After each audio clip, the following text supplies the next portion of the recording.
Hello and welcome. Thanks for joining us today. Thank you, George Weigel, for sitting down with us here at the St. Paul Seminary to talk a little bit about John Paul II, a friend of yours, I guess we could put it that way, as well as the man who you're known for writing his biography, as well as many other contributions to the church and his impact on seminary formation. Thanks for doing this today. Pleasure to be here.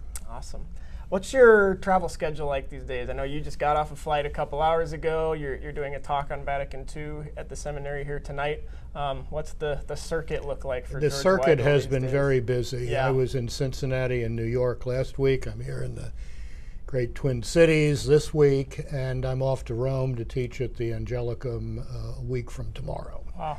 For 2 weeks. And then I'm going to Poland for a week after that. So staying busy. Yeah. And we're not about burying the lead here. I can't go without wishing you a happy birthday today. Thank you. As well. Very kind. So, Thank you. Congratulations on reaching your 30s. It's a good. decade. It's good to be here, as from what Jack I've Benny learned used so to say. Absolutely. So, how did you kind of come to be just sort of in the inner circle where you were able to have the access to JP2 that you did, where you kind of became, the man responsible for writing so much and sharing so much with the world about him and his life? I told the story of that in a book called Lessons in Hope, My Yeah. Unexpected Life with St. John Paul II. The short form of that is that I had been writing about John Paul II virtually from the beginning of the pontificate. Yeah. Then in '92, I published the first book making the argument that he had been an instrumental figure in the collapse of European communism, a book called The Final Revolution. That book became the occasion for our personal conversation to intensify. And then in 1995, I had this idea that I should write his biography because the books that were available were just not adequate. Sure.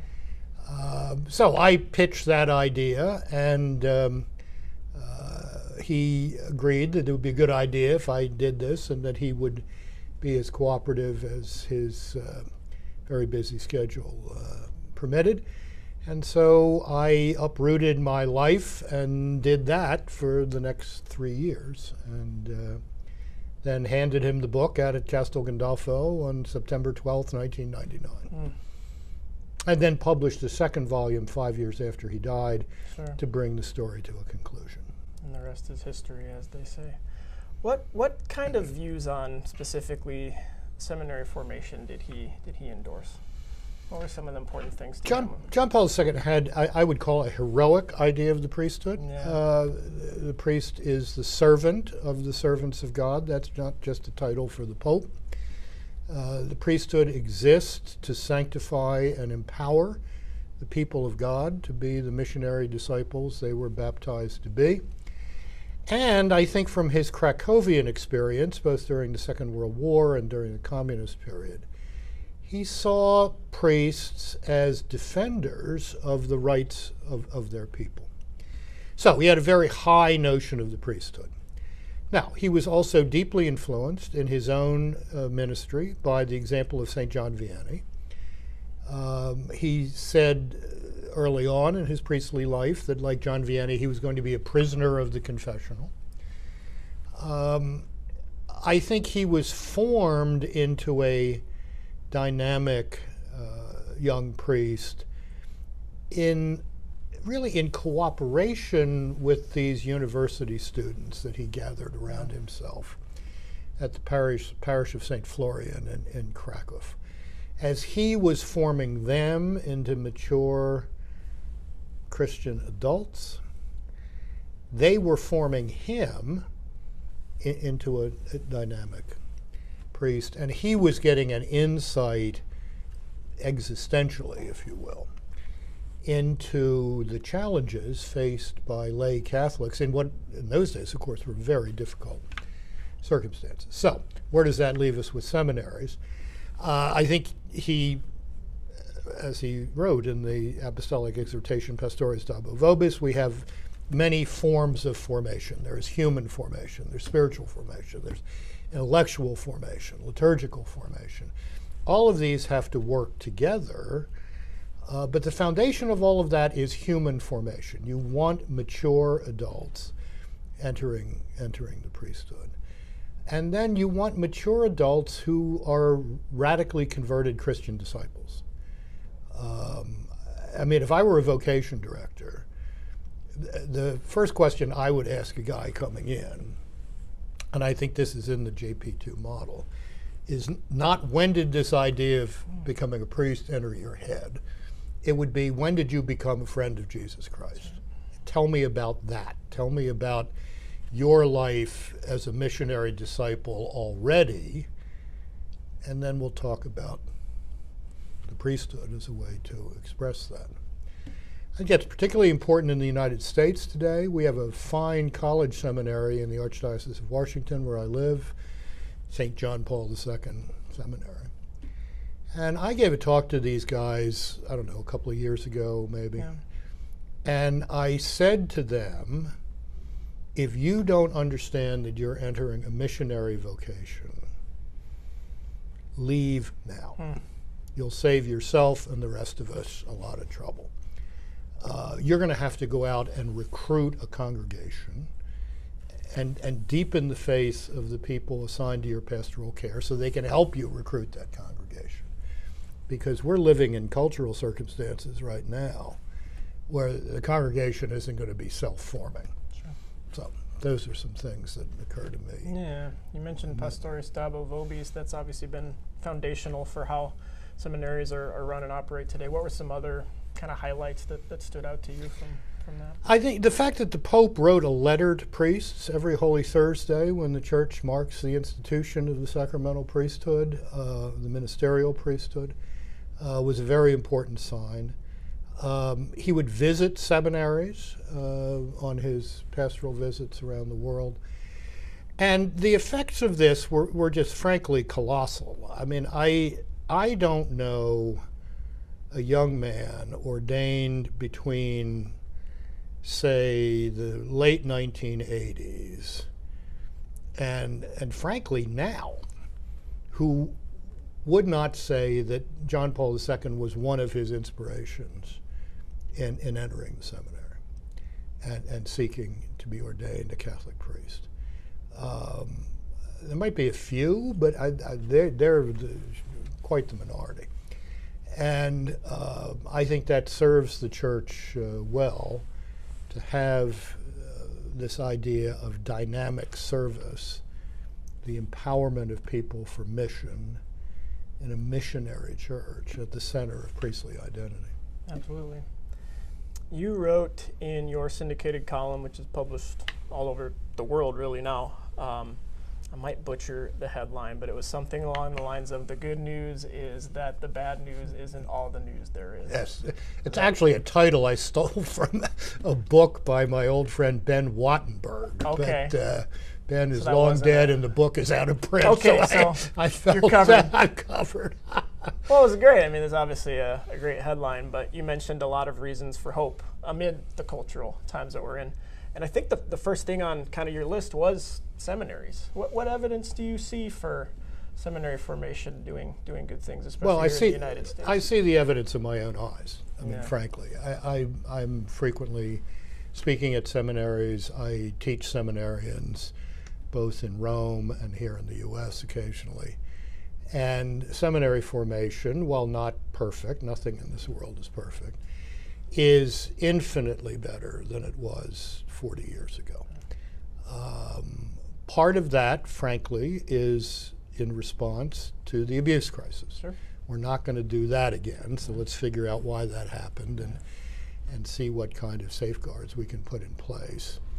But I think it's also a reflection of this John Paul II generation of priests who are now running seminaries. I mean, the Washington College Seminary I mentioned is run by a former student of mine who's a Princeton graduate, Navy veteran, doctorate in theology from Rome, very much in the image of John Paul II. This is going on all over the country. But in the U.S., I think we are modeling how to do this, at least in a North Atlantic or so-called first world context, and I hope other people are paying attention. What are some of the things you see those seminaries in the U.S. doing that Well, the first thing we're doing is we're taking vocation recruitment much more stringently. Yeah. I mean, I think there's a filtration process now that is much more attuned to, this might be a good person, but this is not perhaps how he ought to live out his Christian and Catholic vocation. I think the fact that we are stressing intense spiritual formation at the beginning is helpful, this propedeutic year. The fact that we are now back to taking philosophy seriously is very important intellectually, because I don't think you can really do serious theology without having some grounding in philosophy. When I taught in the major seminary in Seattle in the mid-1970s, despite the fact that the Roman documents still insisted that somebody had to have 2 years of philosophy before they began to do theology, the bishops of the Northwest were simply ignoring that. And I was teaching a first-year course. These are first-year theologians. It was kind of a fake philosophy course called Critical Thinking. And I was basically teaching Logic 101 to these guys.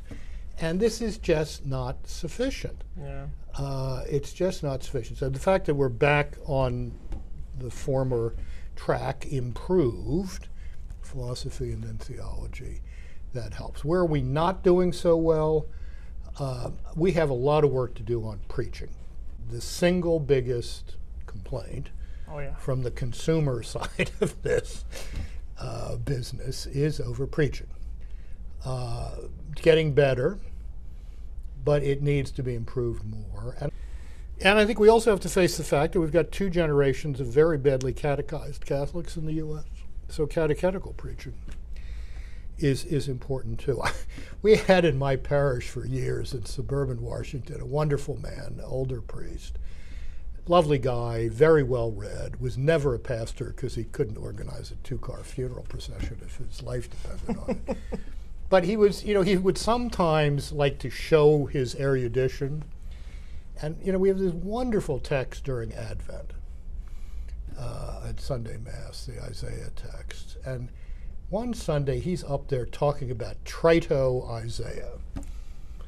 And I waited till everybody had left Mass. I went up, I said, Father Allen, you and I are the only people in this building who know what Trito Isaiah is.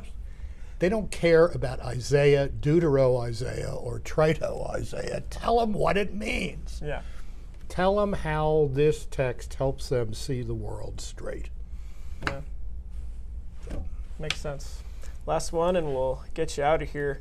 When you look at seminary formation and some of those other signs of hope that you point to, what does the future of the church look like in the United States? You've been kind of covering it and around it and on the inside, so to speak, for a long, long time. What does the future look like? The future is going to be challenging but exhilarating, I think. The Catholics of the mid-21st century are going to be very intentionally Catholic. I mean, no one is going to be a Catholic in 2050 because their grandmother was. Yeah. I mean, you're going to have made this vocational choice and how to live it in the lay life and consecrated life and ordained life. That's the good news. The bad news is that probably means a little smaller. Sure. But that will be a smaller Catholicism that is much more mission-oriented. For example, I've been saying for maybe 20 years now that the measure of the vitality of a parish is not to be calculated by who's in church on the second Sunday of October. I mean, most dioceses still do this. They pick a Sunday, count the bodies, and then you figure out what the stats are. Yeah. No, the measure of the vitality of a parish is how many people come into the church, are baptized, or received into full communion with the church on the Easter Vigil. There you go. Or on Easter Sunday. That's the measure of vitality. And I think we're going to learn that. We are learning it.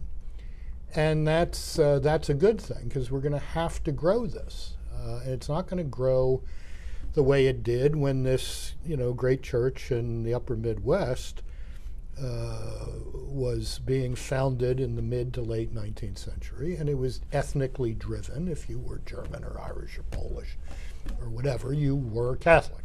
That isn't happening anymore.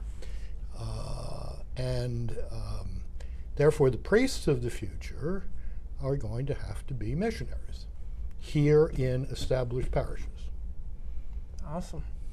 Well, thank you so much for the time. Really Pleasure appreciate to it. be Thanks with for you. being here, and look forward to hearing more from you tonight. Thank you very much for having me.